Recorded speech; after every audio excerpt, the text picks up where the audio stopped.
a person, for instance, a person's frequently required to balance on one foot while they count to 30. So Right. the one foot's raised in the air 6 inches. They're told to look down at the ground, keep their hands to their side, and count to 30 by 1,000ths. All right? I've got 2 cases pending right now where the person actually balanced on one foot with his hands to his side, looking down at the ground, counted to a 30 by thousands, and never budged. Okay? Police officer's report says he failed the field sobriety test because he swayed while he was balancing on one foot for 30 seconds. Now, in my opinion, if you can balance on one foot for 30 seconds and sway, you should get extra points for that. Yeah. They all come. That's where the video comes in. A video of this event allows you to show the jury. Police officer says he's swaying. What you have here is a person balancing on one foot. I don't know about you, sir, but I can assure you that I can't balance on one foot for 30 seconds on the very best day, on my very best day. Yeah, that would be hard, yeah. Well, it is. But like when the person's asked to do field sobriety exercises, they're asked to do this walk and turn exercise.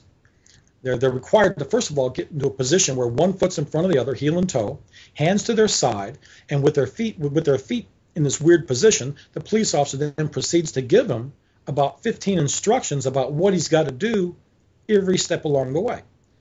Most people think that walk and turn exercise, the walk the line test, is a demonstration of how well you can balance.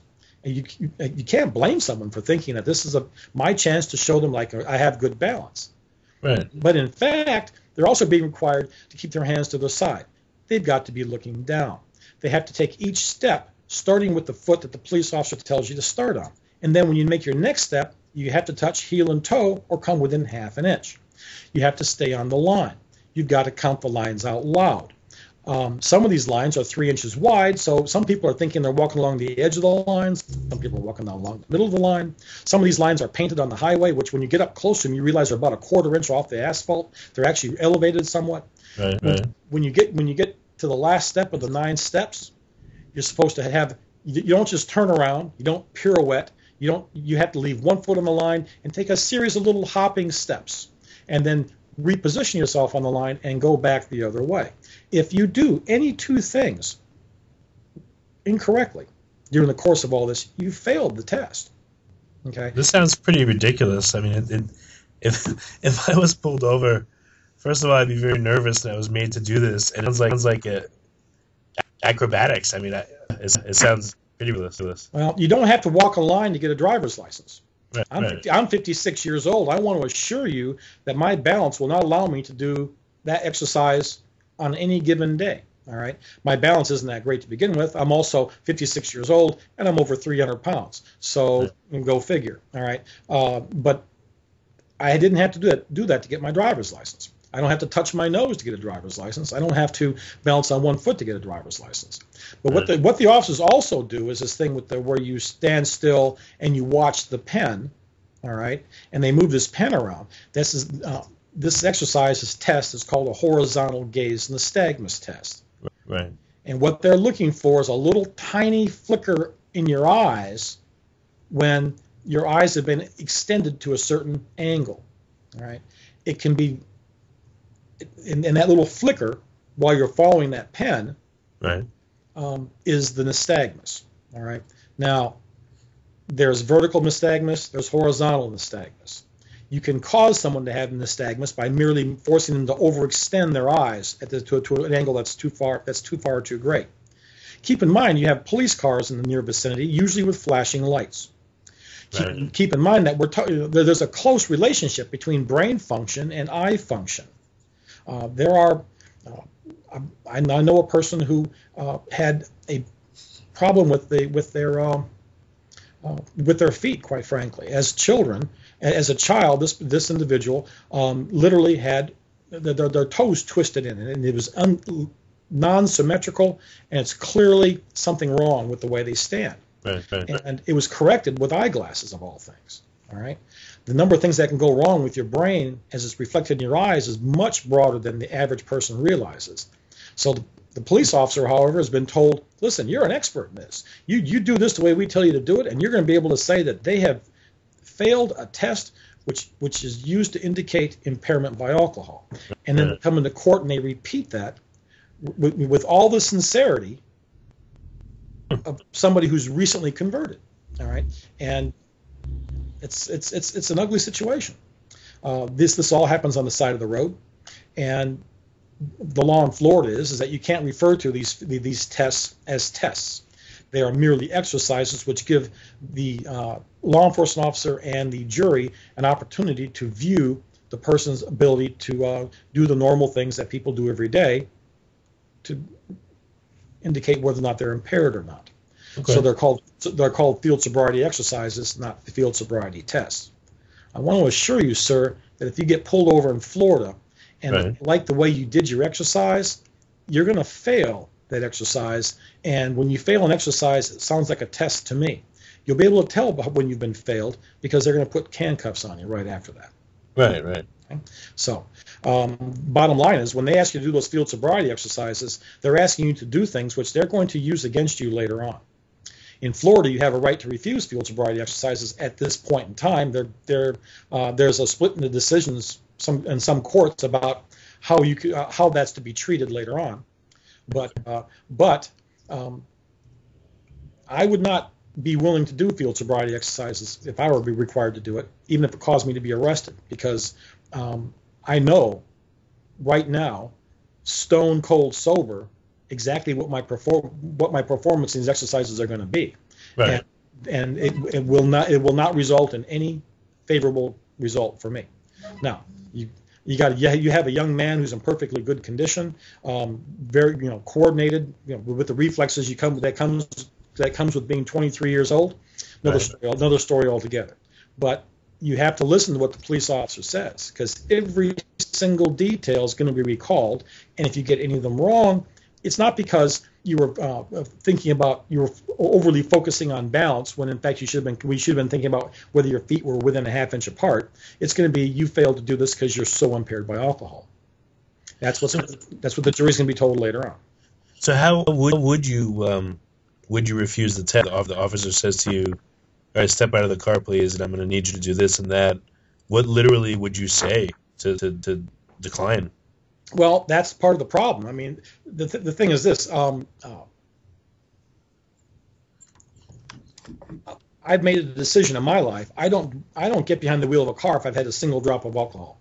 There are never any exceptions to that, period. Even though it would be legal for me to do that. A police officer, if I think that I'm the object of a criminal investigation by any police officer, I'm extremely inclined to tell the officer I'm not going to answer any questions till I speak to my attorney. Now, just so happens I am an attorney, but that doesn't mean I don't get to have an attorney if I want to consult with one. And when I'm the one who's under the gun, I want to talk to another attorney and hear what he's got to say about that. The U.S. Supreme Court has ruled that a person who's stopped and being investigated for a DUI doesn't have a constitutional right to an attorney while this investigation is going on. Really? Yes, then that's special. If you were being investigated for marijuana, you'd be entitled to an attorney. If you were being investigated for, shooting into a house, you'd be entitled to an attorney. But with DUIs, no, when they ask for an attorney, technically, they don't have a constitutional right to do it. My theory is when I woke up in the morning, I had a right to an attorney, and I'm going to stick with that until someone tells me to my face differently. If I'm not allowed to speak to an attorney, then I'm going to have to tell them I'm not going to answer anything until I do speak to an attorney. In my experience, that results in the almost immediate arrest of the person. Right. Okay. So, but at least you haven't given them more ammunition to make it worse. Right. Well, the situation here is that we're not talking about what you have to do to avoid being found guilty of a crime. What you have to do, what you're doing here is you're doing the few things that are within your power not to constitute testimony against yourself. Police officer wants to know when you've eaten. Okay. Well, I haven't eaten all day. Okay, well, I can smell alcohol, which means that you've been drinking on an empty stomach. Well, how do you think that plays out in court? All right? Yeah. There is no innocent answer to that question. And when you're the one who's under the gun, your focuses tend to change a little bit. So the first and foremost thing is if you're outside your home and you're consuming alcohol, you need to have another way home. 1. 2, it's a crime to lie to the police. Now, they're allowed to lie to you. They're allowed to trick you. They're allowed to manipulate you into doing things that a reasonable person under other circumstances would know right up front not to do. But if you lie to the police officers, that's going to be another crime. And when it's found out, it's also going to indicate exactly your state of mind and your recognition that you are in fact DUI, and that you're so concerned about it that you're willing to commit another crime, lying to the police officers, in order to avoid being punished for your criminal activity. So listen to the question, and in my opinion, if you think you're being investigated for any kind of criminal matter, do not answer any questions other than your name, address, and phone number till you speak to your attorney. What you have to know is, in Florida, there is a major exception for that when you're involved in a car accident. Okay. If you're involved in a car accident, or if a motor vehicle that you own is involved in a car accident, there's a Florida law that requires you to answer questions, and then supposedly these questions are not going to be used against you until the police officer says, okay, I'm now changing hats. I'm stopping my traffic crash investigation where you have to answer questions. I'm now beginning a criminal investigation, and then he reads you your Miranda rights. Okay. At that point in time, you have the right to remain silent. All right. Now, exactly when these events take place can become extremely important in a DUI case. And for the person who's been chatting away, just answering all the questions right and left, they might be disappointed to find out later on the officer remembers having given you your rights sometime before you remember having been given your rights, making some of the things that you said admissible in evidence. Gotcha. One of the sinister things in Osceola County right now, Orange County as well, is that every deputy sheriff's car, I believe every Kissimmee police officer, every Kissimmee police car, and every St. Cloud police car had built-in videos, every single one of them. And periodically you'd hear about these videos not working, but in the vast majority of virtually every DUI, there is a video that frequently even shows the driving before the blue lights get turned on. Well, now there was a period of time when those videos stopped becoming available, and when you ask the officers in court or on the stand, why isn't there a video, they'll say things like, it wasn't working, it was being worked on, it was malfunctioning. And then that situation in Osceola County has transitioned into, we don't have videos in our car anymore. So that all the events that take place on roadside, up until they decide to turn on the video of a particular car which has it specially installed, all of that's not recorded.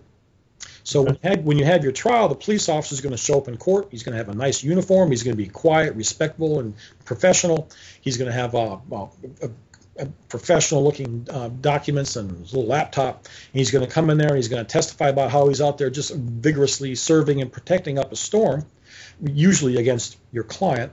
And he's going to say, I saw this, I heard this, this is what happened.